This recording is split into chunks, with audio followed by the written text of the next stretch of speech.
I say on the first day of class to any student that walks into my studio that it costs everything to be a serious artist in this country. That if you are going to live an artistic life, a creative life, you are going to sacrifice a lot. You're going to make a lot of real tough decisions so that you can do what it is you love to do. So when I read an article in the New York Times back in September by Michael Paulson titled, "She Gave Up a Lot to Play Othello," it stopped me in my tracks. It was a feature article about an actress named Jessica Williams, who was presented with a real dilemma. During these pandemic times, Equity has flat out said there is no live theater. It's not allowed under union rules. And there she was, presented with an opportunity to play Othello at the American Shakespeare Center in Stanton, Virginia. She gave up her equity card in order to do it. And I had to talk to her and find out what that decision was like. So today, Jessica Williams comes on to shoot the shit with me. So put the phone back in your pocket. Creating Behavior starts now.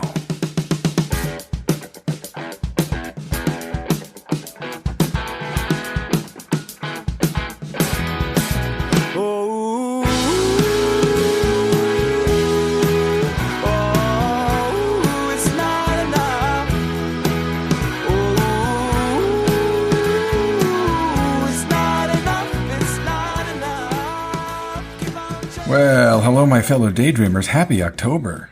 We are cruising into fall, and thank God this miserable fucking year's got 3 months left. I will say that the news on Friday, Trump, COVID, the words poetic justice have never been more clearly defined. Yeah, I hope it's long. I hope it's drawn out, and I hope he suffers, to be quite honest with you. Apologies to my mother, because I know she's going to hate hearing me say that. But that's how I feel. So, on to today's episode, shall we? Listen, I read this article in the Times, and, I couldn't stop thinking about it. I just thought, wow, what a decision to make. Like we're in this horrible pandemic. Theater is shut down, across the country. But, the American Shakespeare Center in Stanton, they had adopted some really stringent and specific and clear-cut guidelines and protocols for how they were going to handle moving forward with their season. They were planning on doing Othello in Twelfth Night in Rep, and they had come up with a blueprint to do it. They actually have a very beautiful space, an indoor space. It's called the Blackfriars, which is a replica of Shakespeare's indoor theater from, the 1590s, 1600s. It's beautiful. Stunning, really, in its detail. And it's a really beautiful place to be able to see theater. You can actually stream Othello, this production of Othello with Jessica, from their website. But, Equity was saying, no, you can't do it, and they are a non-union house with union contracts, and, there's rules that you have to abide by. And Equity had put their, dug their heels into the ground, and she made a decision. She turned in her equity card to play the part, to be able to make a living, to pay her bills, to be able to survive. You're going to hear her talk about just the shit show that she went through to try to get unemployment. And for actors who are working in multiple states over the course of a year, to get unemployment is a nightmare. So we talk about that. We talk about just the role itself, how she approached it, how she's been navigating this career. This is a woman who bought a van a number of years ago and travels and lives and works out of her van. She goes from regional theater to regional theater. She lives a real bohemian, artistic life. She's a fucking actor. And I just had a blast talking to her. She's down to earth. She's artistic. She's well trained. She takes herself seriously. She takes the work seriously, which I appreciate, certainly as a teacher and as a fellow artist. So I hope you appreciate the conversation. Here it is. Jessica Williams, everybody. It's funny because I didn't know. I was told that I was going to be interviewed by the New York Times, and then it was kind of similar to this situation. I did it on a Monday morning at like 11 or something, and I didn't actually quite know. I didn't know what it was going to be. So, which it was great. I'm glad that I didn't realize that it was actually going to be the kind of main article in the art section. And then they asked me to do a photo shoot, and I thought it was just going to be like a little black and white headshot, like in the corner of some column, you know. And this lovely photographer, she was just like this little, like, refreshing light of artistic, you know, energy, and she was like getting in the bushes, and we got in the water, and I was like, what is this? Like, why is this a full-blown photo shoot? And I thought maybe it was just for her, and then I didn't realize until the article had come out that it was a big article. You started out studying in Scotland at the Royal Scottish Academy, right? Yeah. You know, Scotland was dope. I had always wanted, since I was in junior high school, I kind of always had it in my head that I wanted to go study Shakespeare in the UK. And it was cool to get that path and to go to Scotland and work in London for a little while. It was pretty dope. I was really sad when I had to get back to the States. When I returned, I didn't work for a long time. It didn't matter what I had on my resume in the UK. I went back to LA and got a restaurant job, you know, and then a friend of mine was like, hey, I've got an apartment in Soho for $500. You should move to New York. And I didn't know that an apartment in Soho for $500 was like the creme de la creme of a situation. I had no idea. I was like, yeah, sure, you know, whatever. And so her and I lived together in a 1-bedroom apartment on Sullivan Street for like a year. It was pretty awesome. I didn't realize until I decided to move out of that apartment that I gave up probably the best thing that anyone has ever gotten before. But it was, you know, it was living on Sullivan Street, you know, in your early 20s, like two girls. It was an experience that got the better of me. What do you mean by that?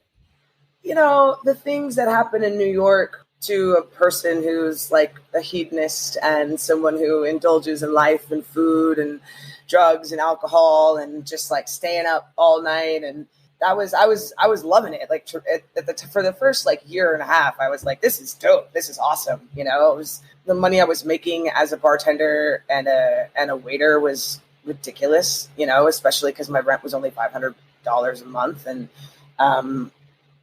all of the pocket change that I had just kind of slowly disappeared over time.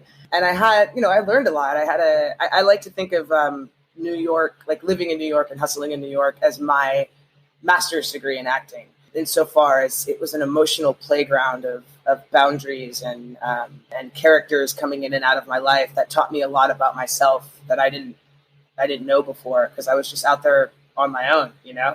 It was a tough journey, but it was good. And what had happened was after 5 years of living in New York, I finally got to a point where I was like, this is not sustainable. Like, I'm not getting any acting work. You know, I was going to the equity auditions and waking up at 4:00 in the morning and sitting outside that like nasty alleyway. This was before they had the new offices that they have now, you know, dropping shifts to go to these auditions and not booking anything. A lot of it, I think, is because I had that. I feel like when you're not a working actor, you kind of reek like desperation, you know, when you walk into an audition room, and that there's a way to kind of, or a technique to kind of get rid of that. Like, so you can walk in and it's like, you know what, this job isn't going to make me or break me. I'm just coming into audition. I'm coming in to meet you. And I, like, in hindsight, if I had acquired the ability to do that before, maybe that would have changed things. But I mean, I was just always just hungry to work. And also, you know, because I studied in the UK and my whole network was in the UK, there were girls who had been in the auditioning circuit just like me for way longer. You know, they had a little bit more of an edge in the game, and the casting directors knew them a little bit more. And I'd finally gotten to the point where I would start getting callbacks, but I would be in the room with like the same 10 girls continuously. It's like, oh, hey, what's up? Like, we should probably like get to know each other, and that was happening a lot. I feel like if I had stuck with it a little bit longer, I might have succeeded in starting to book work. But the whole New York lifestyle just got the best of me. Listen, Man. it's a hard life, the struggling actor life. I mean, certainly when you're non-equity and you don't have representation and you're grinding out these open calls, and it'll chew you up, right? Yeah. It'll chew you up. And so how do you go from that? All right, so you struggle, right? And then how do you end up traveling the country, living in a van and doing regional theater all over the country? I mean, you've been all over the place. It's been awesome, actually. So what had happened was I was like, you know what? I'm done with this. I'm not going to be an actor. I'm going to be a yoga teacher. That's what everybody's fallback is, it seems like. Oh, totally. It was, I had found this really awesome yoga studio in Brooklyn, and it seemed to kind of like save my life. It was the one thing that kind of just like kept me grounded. If I'd have like a bad week or a bad couple of days or whatever, it's like I would just go to the studio and I would practice, and I'd be surrounded by these incredible, strong women, and it was just awesome. So what I did was I sold all of my stuff, and so I literally I went on a hike and just got it in my head. I was like, you know what? I've always identified as an actor. Like I've always been like, I'm an actor, and then now that I'm not acting, I feel helpless. I feel useless because like I'm identifying my personhood with like my achievements in my career, and that like conflation can get really, really tricky, right? Absolutely. And so I was like, screw it, I'm not an actor anymore. Like let's play around with that idea, and I went back to Brooklyn, got rid of I figured out I had a 2-bedroom apartment in Crown Heights for $1,250. And that was like that. It was all mine. I had it to myself, but I was constantly working, so I couldn't really like enjoy it. So I got rid of the apartment. I sold all of my furniture. I sold everything, and I went upstate to New York, and I worked at this guy's bar for 2 weeks and earned like $4,000 in cash. And then I dropped it all on my yoga training. I moved into a little backpack that I got, and I went to Costa Rica, and I did this, and then I traveled around. Before and after the yoga training that I went on to, and just kind of lived out of my backpack for like 6 months. And then went back home to California and was like, all right, I'm gonna teach yoga. Like this is a new path, this is great. Well, I mean, were you thinking I'm done acting?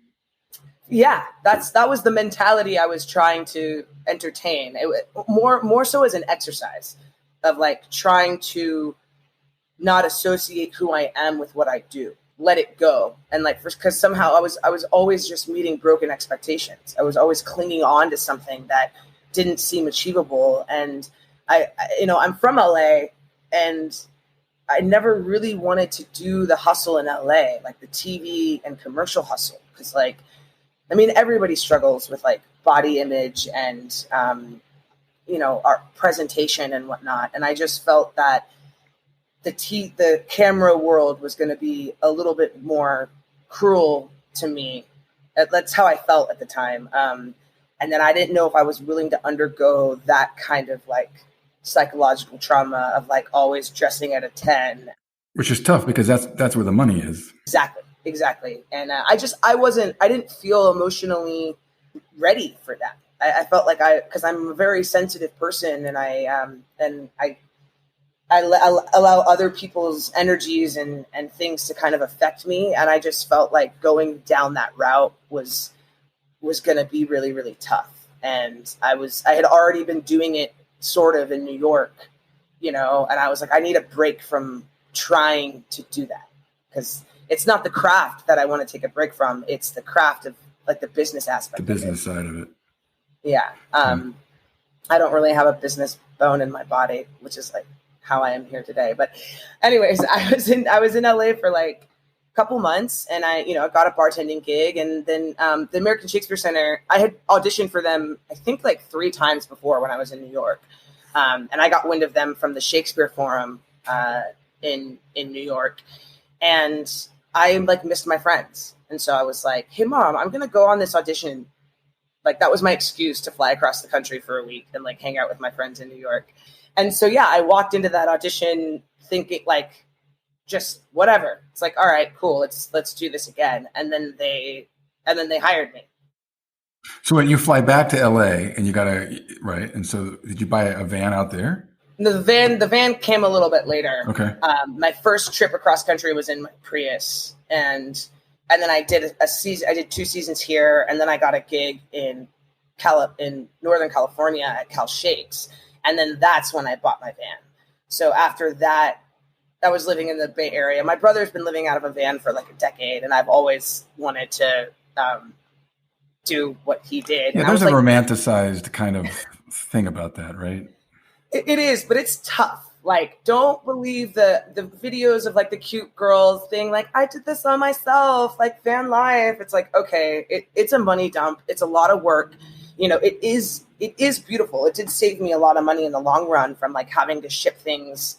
I mean, I've been on either side of I think like maybe 3 or 4, maybe 5 times I've moved cross country in the last 4 years. So, as far as like having everything that I own with me all the time, and I have my cat as well, not having to put him on a plane, and then having like all of these companies give you housing, right? So like I haven't paid rent in like since I left New York. Well, you've built some long-term relationships with some of these companies. I mean, you've been working with ASC for how many years now? 4 years, I guess. That's the math, I think. So where were you when the pandemic hit? Where were you in March? I was here. We were in we were doing our season, we were doing our Renaissance season, and I was playing Benedict in Much Ado About Nothing. Over half the company was furloughed, except for the actors and a couple of people in the admin.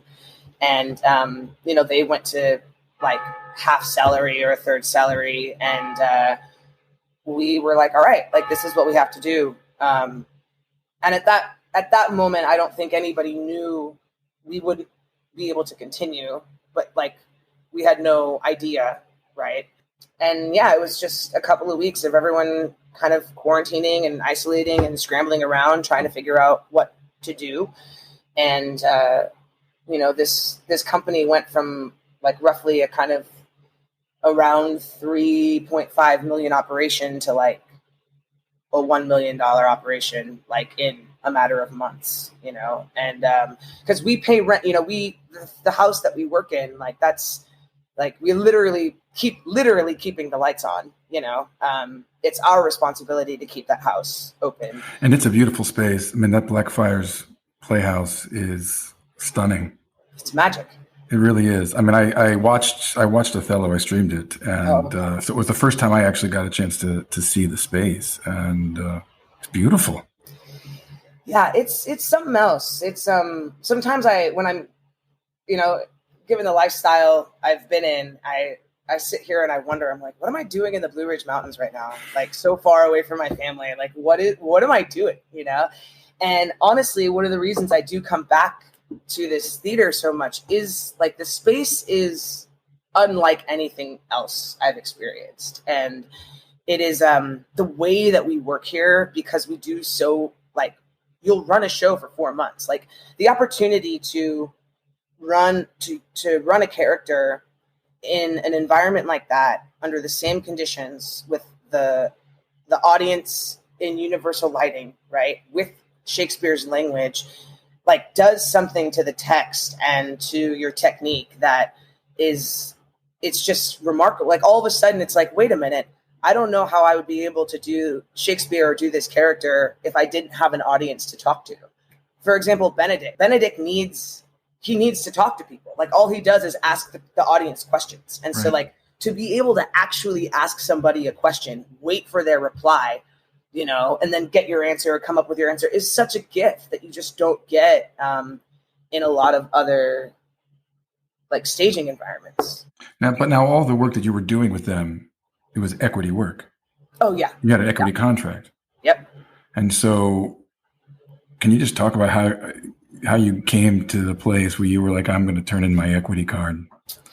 And I know, I know that's a fucking tough decision. Yeah. It tore me apart for like, I felt like I was in the middle of like my parents getting divorced, which is not something that I've ever experienced, but I was like, oh, this must be what it feels like, because I have mom and dad calling me, talking to me, like trying to explain the situation to me. And, something that really I find really interesting is when people have been responding to the decision that I had to make, like, oh, poor her, she's been forced, or like she's been forced to make this decision. And somehow that language implies that like I don't have any agency of my own, and that like I don't have, like, I didn't make a decision. And I find that really interesting and a little dehumanizing, actually, to assume that I allowed an institution to force me to make my choice. That's just not the case at all. We're presented with tough decisions every single day.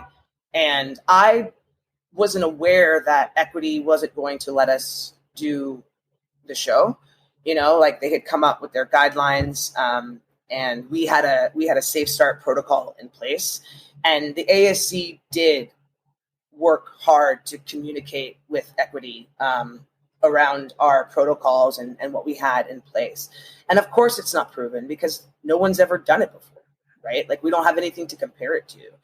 And Equity was like, do you feel safe? Do you feel safe? And I was like, yeah. Like we have a really, really low COVID case, like tiny community, in the middle of nowhere. We all live in the same building or like a block away from the theater. So no one's taking public transportation. Anyone who has kids or a spouse, we're all working in the same bubble, in the same community, and I also wasn't receiving unemployment. I got completely screwed out of my unemployment. How did you get fucked like that? I applied in Ohio because like last year I didn't work in Virginia at all. And I worked in Ohio, I worked in Nevada, and I worked in Idaho.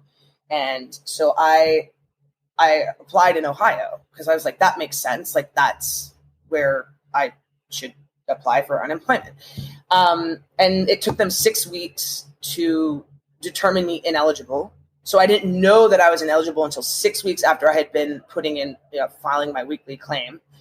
And then by that time, they were like, you have an open claim in another state. And so they thought I had an open claim in Virginia. So then I'm on the phone with Virginia. I'm waking up for like two weeks straight. I'm waking up at 7:45 a.m. trying to be one of the first callers on the, to get someone to talk to me about my situation. What a fucking mess. Oh God, it was, I mean, it broke me down so many times because I was like, this is ridiculous. Like I worked all last year. There's no reason that I should not be receiving unemployment. But Virginia said that Ohio owed me. Ohio said that Virginia owed me. I was going back and forth. And then to the point where I did actually I was attempting to file a claim in 2 states, which looks fraudulent, when they're looking at the database and whatnot. And I appealed in Ohio. I had a lawyer look at my stuff, and they just got hung up on the fact that I had 2 weeks left in Virginia of available unemployment.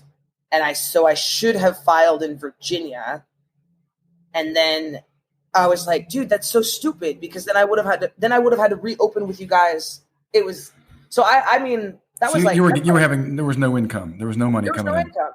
And it would have, I mean, that's like $10,000 for the amount of like weeks that I wasn't working, So was this like March, April? Yeah, it was March until I started this contract in June, like 9th. So yeah. Now, when you had your Equity card, did your insurance kick in? Were you getting health insurance through Equity? Oh yeah, I have health insurance well into next year. Even though you've given up your Equity card, that holds for the next year. Yeah, they don't take that away from you because I earned it. So they come to you and they say, listen, we're interested in having you play Othello. I knew that's one of the reasons I came back here for the previous season. I knew I was going to be playing Othello in October of last year. So like I came back to Virginia to do that. And the shtick was that I would do the Renaissance season and then I would do it in the summer fall. So I knew that was in the cards. What I didn't know obviously is that there was going to be a shutdown of theater in general. And, another thing that is, that's kind of being circulated, and it's a little bit of a misconception. And I'm not union bashing, by the way. I think a lot of people think that I'm anti-union, and that is just not the case. It was tough. I wasn't earning any money, and I felt a lot safer working for this theater under the restrictions and the protocols that they've set in place, then I would have had to pick up a service industry job. I would have had to pick up an office job. I would have had to expose myself in so many other ways where I don't have control over the environment, or the people around me are not controlling the environment for my sake, for each other's sake. Well, so ASC said, listen, we want to do this in a non-equity house. So, I mean, they had to also separate themselves from equity as well, right? Yeah. So they've always run a non-equity contract alongside the equity contract. It's the ASC tour.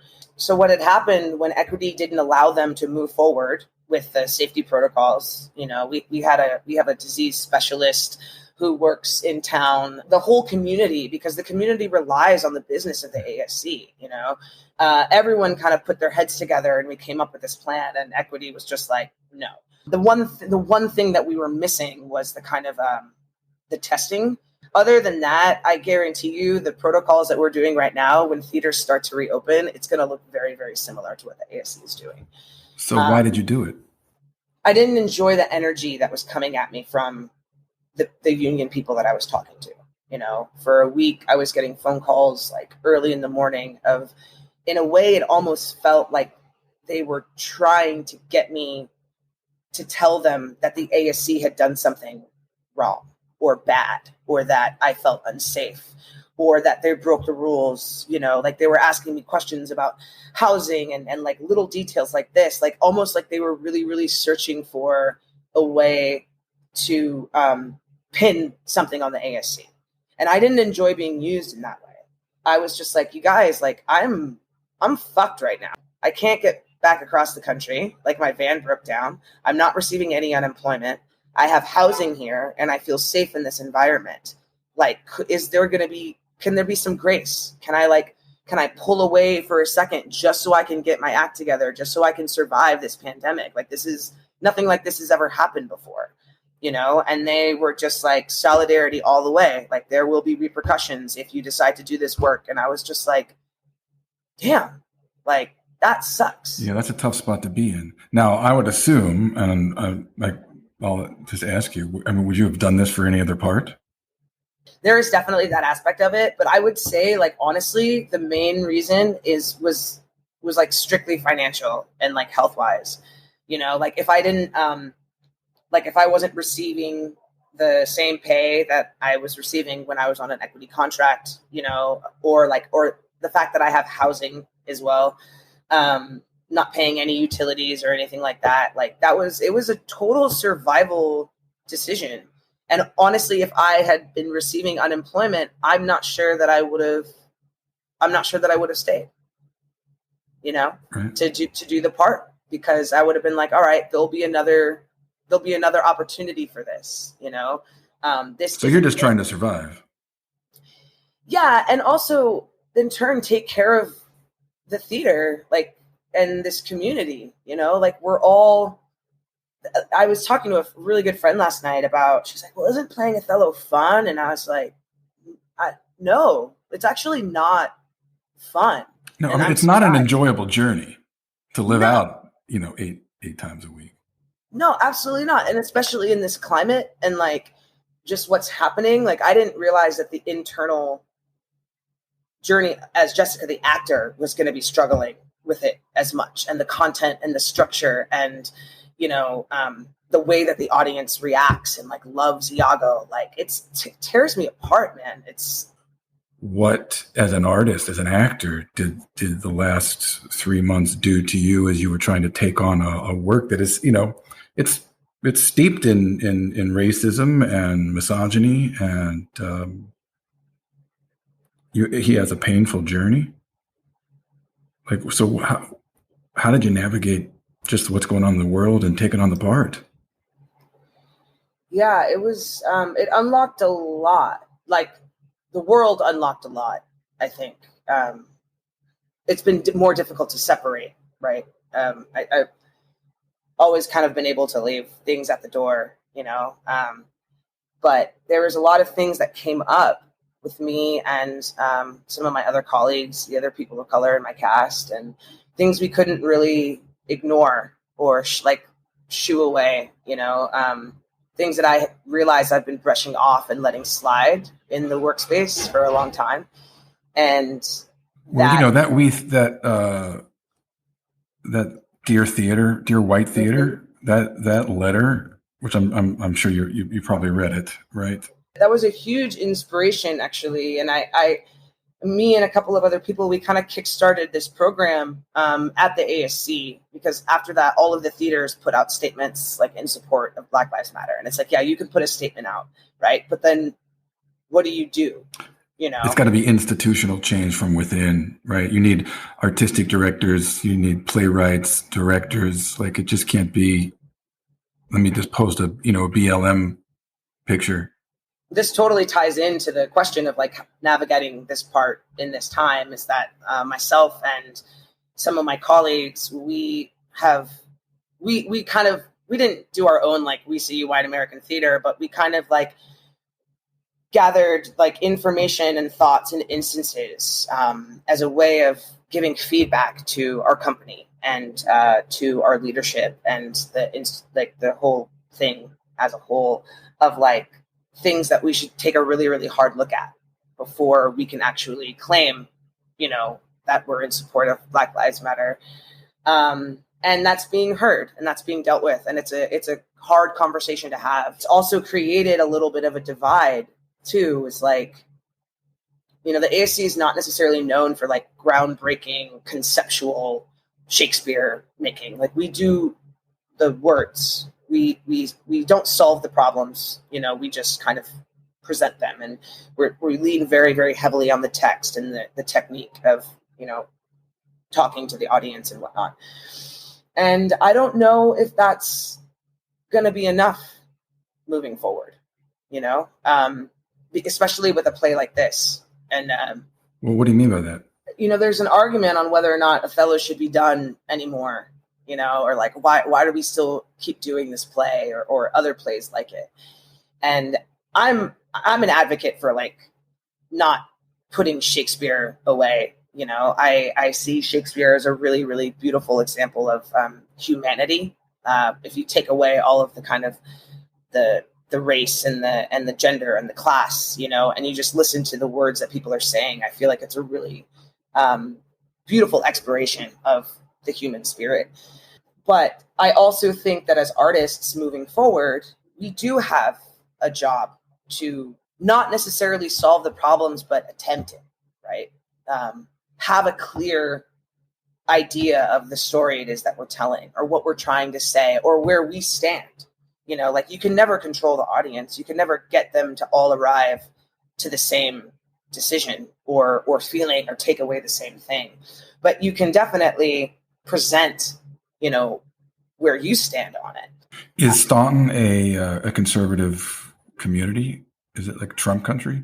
It is. It's like 20 minutes out of downtown, Trump country all around.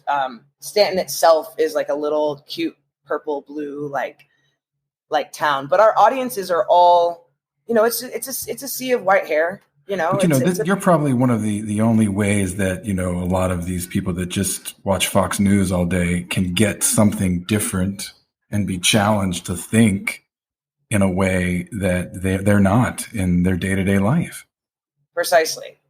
And it is important. And the conversations around it are really, really important. And right now we don't have that because of the pandemic. We don't get to meet up after the show and go to the bar or like have as many talkbacks as we would like to in talking about the content. We also put the show together under extreme circumstances, crazy circumstances. The level of stress was just doubled, and so taking a really, really loaded play and doing it under these circumstances, like, there's so much to unpack. Of course, we're not going to get to it, but the experience is real, and people are devastated. People are delighted, which that really infuriates me, but I'm not in control of that. What do you mean some people are delighted? And like, when people are rooting for Iago, when people are rooting for the villain and enjoying the kind of, the play is slightly structured as a comedy, like in its actual form, which is odd. But I also like in realizing it's like, oh, this character was definitely not written for a Black man. This character was written for a white person. And inside of the play, wanting to like shake the audience up, or I want to just shake the play, you know, and be like, no, there's a way of telling this story where Othello doesn't look like a buffoon, where he doesn't look like an idiot, you know, because I don't think he is an idiot. I think he's a damaged person. And there's another person just kind of pouring salt on a freshly opened wound until, you know, but I feel like there is a way to tell that story with this play. And it's fascinating because like some nights I feel like, well, no, Othello just gets totally duped. And then other nights I really give my Iago like a run for his money. And I'm like, no, I'm going to make you work harder, motherfucker. You know? and that's the other beautiful thing about the space is being able to kind of adjust and play the music in a different way that's not set every single night, you know, and the audience also informs that. You know, my brother came to see the show, and oddly enough, there was like 8 other Black people in the audience, which is not something that ever happens at Stanton. The energy that we got back from the house was so different. Like, they were mad at Iago. They were like hissing at Iago. Like, they were like, the energy was just so different in the room. Whereas on another night, you've got people, when Othello goes into his epileptic fit, laughing. What's that like to be laying there, going through that and hearing the laughter? Oh God, it's awful. It really, really sucks. But the gift is that the language that he has after that moment is so angry and so like dexterous and muscular. Like when he's chewing out Desdemona, you know, and when he's like getting ready to kill Cassio, like in the moment, there's a way to channel that anger that I experience on stage into the following scene. And it just gets, you know, my friend was like, dude, like sometimes like you scare the shit out of me in that scene. And I'm like, cause I'm really angry, actually. Like Othello's angry, but like Jessica, the actor, is also hurt and angry. And as well as should be. I mean, you're the character, right? You are the part. How did understanding the epilepsy, did it unlock something for you, or did it give you a way of approaching him psychologically? That it totally did. And I didn't put it off, but I knew that I wanted to work on it. You know, I called my brother's friend who's a doctor, and I was like, can you talk me through some of the things that happen physically with this kind of automotive syndrome? And he kind of gave me a step-by-step, which helped me do it physically. And then it just kind of lives simultaneously, like with the text. And it really became clear to me. All of a sudden I started seeing all of these other clues in the text that like, oh no, Othello's got a condition, you know?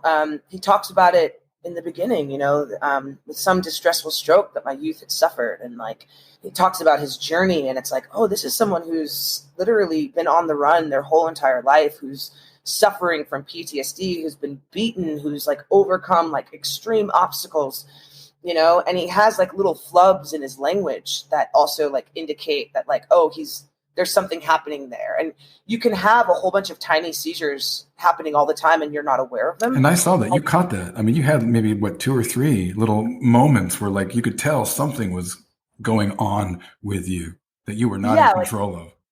Right. And then just a little like, but that's also in the language. And I found more of those instances after I kind of like clung to that idea. It made his journey resonate on a level that was like real and truthful, as opposed to trying to justify him all of a sudden losing his shit because he thinks his wife is being unfaithful. That's so simplistic. Right. And it's like that is enough. That also does happen to people. You know, but generally that's a symptom of a larger issue. You know what I liked about what you were doing is that, like you weren't trying to act like a man, but you were very grounded and you had mannerisms that were masculine, right? But you can you just talk about how you tried to approach it, how you altered your physical life, because you were very grounded and you had a masculine energy about you, but you weren't trying to act like a man, you know? I embody a lot of like my brother's physicality. My brother and I, like our cadence is so similar, and like we have the same facial expressions and the same kind of body movements. So I just kind of like breathe him in a little bit more, and I like breathe my dad in sometimes and just let it sit in my body. And it actually feels really, really natural to me. Do you have a process? Like, when you get a part and you start to look at a play for the first time, do you have a way of working that's kind of like, this is my thing, this is what I do when I approach a part? Totally.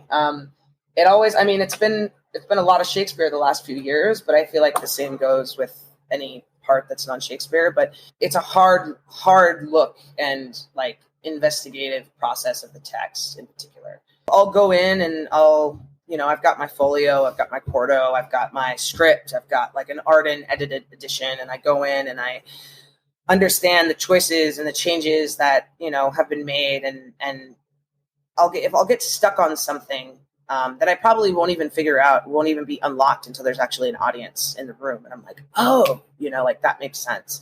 But I do a lot of work on the text, and then I allow myself to kind of get lost, and like I'll work on a passage or a scene. And I will, like, some actors don't really like to watch other actors work, but I'll like early on, I'll watch as much as I can. I'll watch as many Othellos as I can, or as many Kates as I can, or as many Violas as I can, and just see their choices, what they've done with the text. And then I put all of that away, but it's still in the back of my head. So if something's worked over and over and over again, chances are I'll also make that choice. Even if you see something in 5 Othellos, you go, oh, yeah, well, that works. Yeah. As far as to understanding the character, it's kind of like, if you like read a book that's really interesting, all of a sudden everything around you is like, oh, like that's what that sentence means, or that's what that word is, or a word will just start to come up. I feel like that happens to me with characters. Like when I work on a character, almost everything that I'm looking at kind of works as another lens or another avenue or another path to getting to understand this character. I teach the Meisner technique, right? That's what I train my students in. And the Meisner technique really is grounded in your ability to listen. And I'm just wondering for you, like how would you describe the importance of listening for you and just how you work and like, what's it mean to you when you talk about listening as an actor? It's everything. I think it's oftentimes more important than the words that you say. And allowing, not showing it, but allowing it to be seen, right? You don't want to show that you're listening, but like you want the audience to hear your thoughts in a way. And there's so much that can happen. And sometimes it's difficult because your scene partner, for one reason or the other, like isn't looking at you, or like maybe they're not in the moment and they're not present. And so you don't actually understand what it is that they're saying, but you still have to find a way to listen. And a trick that I like to use is just fall in love with something. And like, so it's like, maybe my scene partner's words are getting away from me, or I'm like, they're not really tuning in, they're not really connected to me. So like, I'll fall in love with their earlobe, or if they'll hang on a syllable, if there's like a plosive or something like that, I'm like, oh, the way that you say your piece, like just choose something to fall in love with. And that can aid you in active listening. Not everybody's great at it. And it's hard to listen when you're in a scene with someone who's not listening. Yeah, it is. But with this language in particular, it's like you're always responding to something that's being said. And oftentimes with Shakespeare, you'll pick up on certain vowels or certain plosives or consonants. And what you say is a direct connection to what that other person said. So it's very, very important. And then when it's spoken, the audience is then also, their listening is turned up because they're hanging on to the same consonant or vowel or subject or item that's being talked about. And it's repeated on purpose. Do you have any regrets about what you did? I mean, I think it would be silly to say no, because I feel like as human beings, we're always going to think about the choices that we've made and like what we would have done, what we could have done, what we should have done, and I often wonder like what I would be doing if I wasn't doing this. And I'm like, wow, I probably would have made myself back to California, be kicking it with my mom in her garden, drinking martinis, and getting a job somewhere and having this time, this opportunity to self-reflect, to again, disassociate yourself from what you do, and have a hard look at yourself as a human being that's not connected to a job or a goal, right? Which I think is what a lot of people are going through right now. And for some, it's depending on the situation that you're in, for some that's really difficult. And for some, it's probably refreshing, and I'm so stressed out. Like I'm tired, I'm stressed, but at the same time, like I feel safe, I have all of my basic needs met. And being a part of this project, there's an affirming quality to it where it's like, it's not entirely self-serving. Like what I'm doing and what we're doing as a company is in care of others. It's in care of the community. It's taking care of each other. Like people who have worked here for over 15 years, they have their families here. They have their houses here. Like, and the ASC is their source of income. Keeping that place alive is also in turn helping them out, putting food on their kids' table as well as my own. Having these conversations with the community and the students and all of the educational programs that we're doing around this is like sparking really good conversation, and it's inspiring. And so for that reason, I definitely don't regret the choice that I've made, because I don't know what it is that I'm doing or we're doing, but it does feel important. And most importantly, it doesn't feel out of like, I'm making a lot of sacrifice for others, not just myself. Yeah. Well, you're giving something of value, right, to the community, and there's something very noble about it, honestly, right? The artistic life is such a courageous life. You're risking everything. You're putting your fucking self on the line. If you had to say something to that 18-year-old kid who was headed off to Scotland about, what this life is going to be like, what would you say to somebody who's starting out and has this idea of, what they think this career is going to do for them? It never pans out the way you think. Don't chase an outcome. Don't chase a dream, right? Don't chase something outside of yourself, but just constantly be working on yourself. And then through that, you'll know whether this is for you or it's not. This lifestyle is not for everyone. And specifically in theater is not going to pay your bills for your entire life. I would have also told myself to definitely work on and hone other skills as well. You got to have hobbies. Yeah. And it sounds like you've acquired.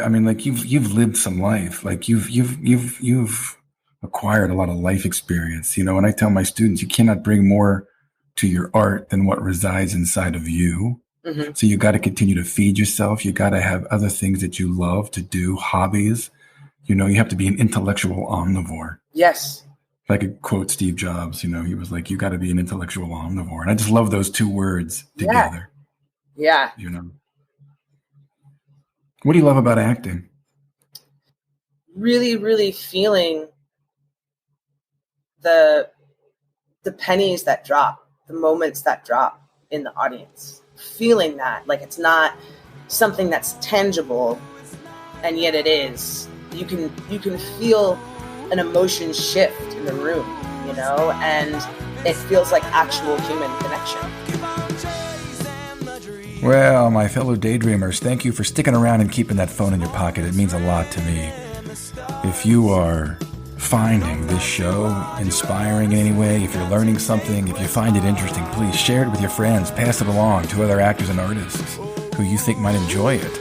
You can go to my website, creatingbehaviorpodcast.com, for all of the content, all of the links to every episode, you can leave me a message. I use SpeakPipe. Go to leave a comment page, press that red button, and let me hear what you're thinking, your thoughts, any questions you might have. Follow me on Instagram at Creating Behavior. Lawrence Trailer, thank you for this song. And my friends, listen, you gotta stay resilient, you gotta keep fighting, be disruptive, play full out with yourself, and don't ever settle for your second best. My name is Charlie Sandlan. Peace.